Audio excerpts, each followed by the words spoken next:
Hi everyone, welcome back to Dr. Saurav Sir classes. Welcome for joining this session, and we were doing some amazing series of CUET UG papers, and this is CUET UG philosophy. So philosophy question is right in front of us, and we will be solving 4 back-to-back questions, 4 short series of philosophy, and we will be doing 4 long questions mean it will take explanation. I will go for in-depth analysis. I will give you all the possible insights related to the questions. So I will do all these things, and apart from that there will be 3 short videos as well, so that you can learn the moment you scroll your screen. You just learn by while just swiping your your phone. Okay, so this is our motto, so that you do not waste time. Study as much as possible from anywhere related to your subject. Okay, and that's why we have given you a number in the screen. It's 9062395123, and this is Dr. Saurav Sir classes number. You can call us, ping us, WhatsApp us at any point of time for regarding anything that you need, like study materials, mock tests, doubt clearing classes. Okay, and we will be happy to help you out. See, the first question is, in a valid syllogism, if both the premises are universal propositions, then the conclusion must be may be universal or may be particular, only particular proposition, neither universal nor particular proposition, only universal proposition. Now let me tell you before I start, this kind of questions that we generally see in philosophy paper, in paper 2, this type of questions do come in paper 1 as well, especially in UGC NET and SET, and sometimes in GATE as well. So paper 1 also, this will definitely come in paper 1. Okay, you cannot escape from this type of questions, and for solving these type of questions, the most important thing that you need is understanding. Without understanding, without the concept clearance, it will be extremely difficult for you to solve this kind. These are very tricky, quirky, whatever you can use the word, because it puzzles up the students. Okay, so for that, detailed analysis and understanding of these questions are equally important. So all the philosophy students who are aspiring to be philosophist and get a graduation degree, you please study it well, and at the same time you can share it with your friends who wants to sit for paper 1 for NET preparation, because still you guys do have time, but there are many people who want to sit for GATE also, so you can share it with them.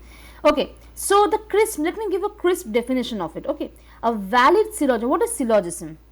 Valid syllogism. Okay, just a minute, let me change the color. Yes, what is valid syllogism? A valid syllogism is a deductive argument consisting of 2 premises. Okay, it is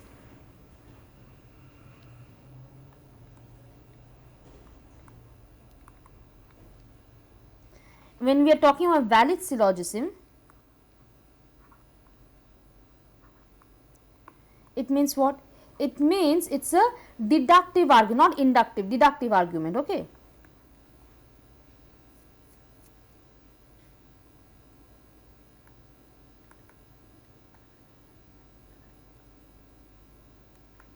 it's a deductive argument number 1, and has got consisting of 2 premises. Another point, what is the another point? There will be 2 premises. Please note it down. Please note it down. 2 premises, and definitely there will be one thing, conclusion, and a conclusion where the conclusion necessarily follows from the premise. Okay, or the premises. Conclusion that necessarily which will follow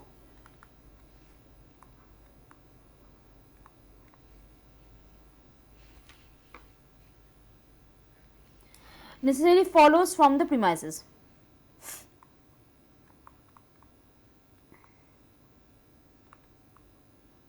Okay, a universal proposition is one that makes a claim about all members of a class. A universal, what is universal proposition? Tell me. So over here it's in a valid syllogism, if both universal, what is universal proposition now? So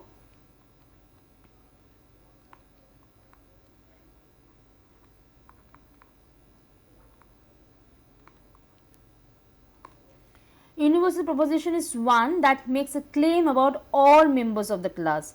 Okay, makes a claim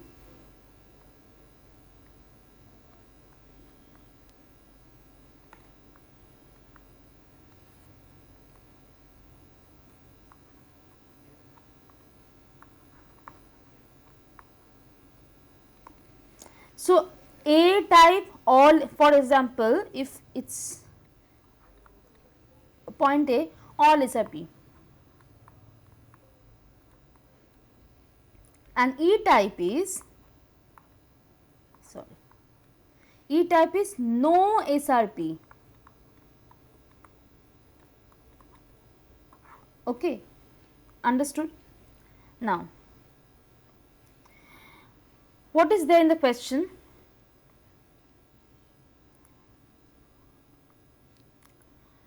In it's saying the core logic rule, we will apply it if both premises are universal, what kind of conclusion follows. So, in a valid syllogism, if both premises are universal propositions, then the conclusion must be what solution. So, the core logical rule is if both premises are universal, the conclusion must be universal. So, if both premises are universal, then conclusion will also be universal, right?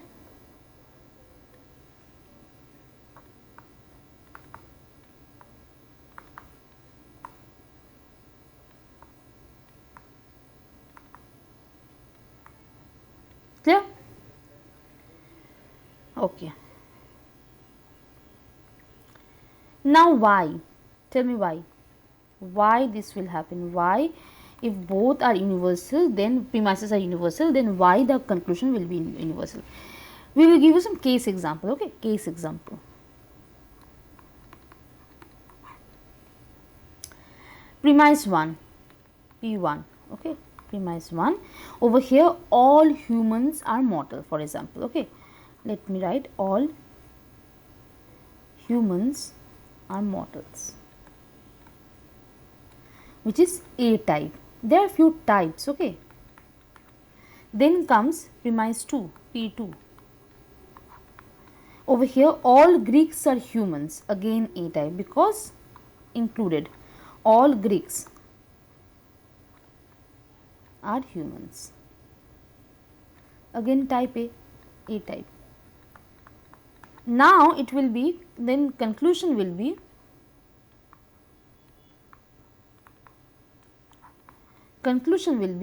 all Greeks are, all, if we say all humans are mortals and all Greeks are humans, then we can say all Greeks are mortals.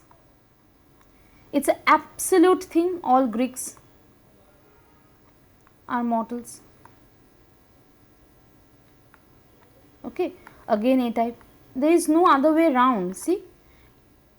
So, both premises universal, conclusion is also universal. Now, what is the key logic behind it? Learn. What is the logic behind it? Universal premises talk about entire class, not specific individual. When we are talking about A type, there are 4 types basically. Okay, when we are talking about A, E, I, O. Okay, when we are talking about A type, that means we are talking about universal naturally it's mostly it's positive. Universal premises talk about entire class, not specific, all Greeks are mortals, all mortals are humans, and all humans are Greeks, and something like that. That example we have given.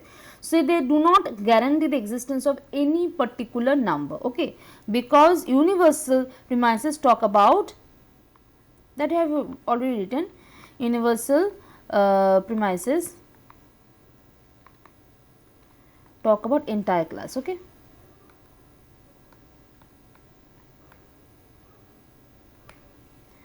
And they do not guarantee the existence of any particular member, Therefore, you cannot safely derive a particular conclusion. Okay. So, when they do not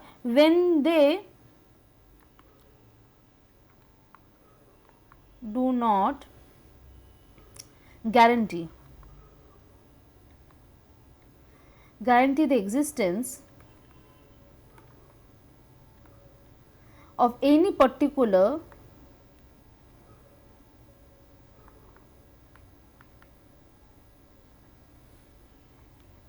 member, then therefore you cannot, when they do not guarantee the existence of any particular member, you cannot derive a particular conclusion, you cannot.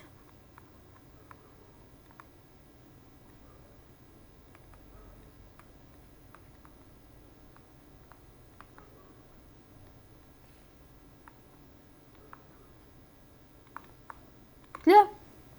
So universal premise comes down to no assumption of existence, no particular, then no particular conclusion possible, and conclusion remains universal. So think term of sets like all S is M, all M will be P, then all S will be P, all these things, okay.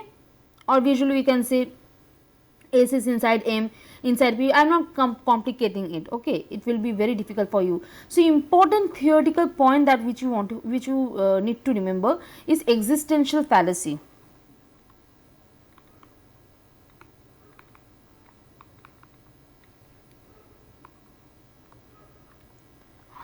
And what does it mean? In modern logic, we say universal statements do not imply existence.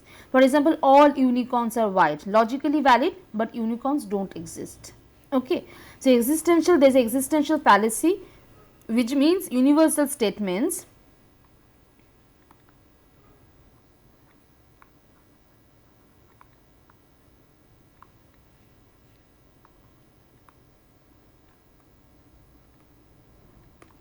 do not imply existence. And for example, all unicorns, okay, are white. And but logically it is valid,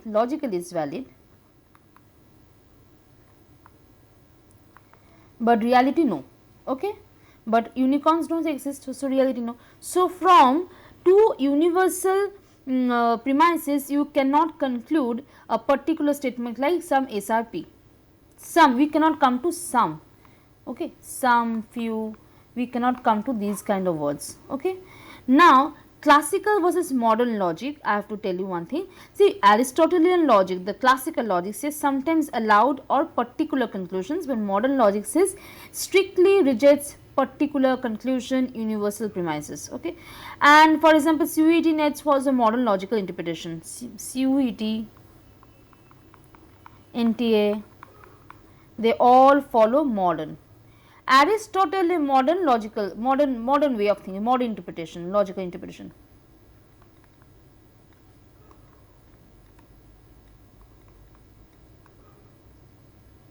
Clear? Though Aristotelian logic says, the classical says that sometimes allowed particular conclusion, but modern says no, it does not, okay. Let's go to the option now. So what are the options? Number one, maybe universal or maybe particular. No, absolutely wrong. So we know it will be sure short universal, okay. Only particular proposition, absolutely wrong. Again, neither universal nor particular, again wrong. So only 4. That is, only universal proposition will do, okay.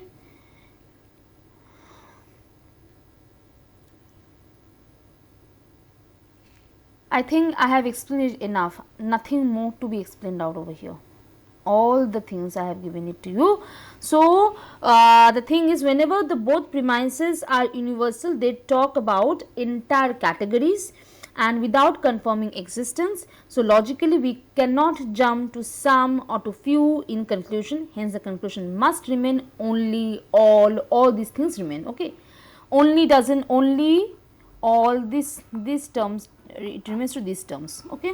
So all syllogism rules in one chart, and you have to prepare that in a very you have to learn it, you have the concept clearness should be there, okay. I hope you have understood this, but even if you have got some doubt, we can provide you some chart, because it's basically a cross chart, it's a chart like this, okay. I don't remember the pointers, I think EO, if I am not wrong, but I am not sure. I have to check. So we have, these are the pointers we can provide you like that. Okay, so right now for you, you do not need all these things. You do not need all these things. Just remember the basic things. Okay. Okay, let's end this class, and was it AIOE? We'll come back to later. Okay, let's end this class over here, and if you have got some doubt, please ping us. There will be team to help you out. Okay, have a lovely day. Take care. Bye bye.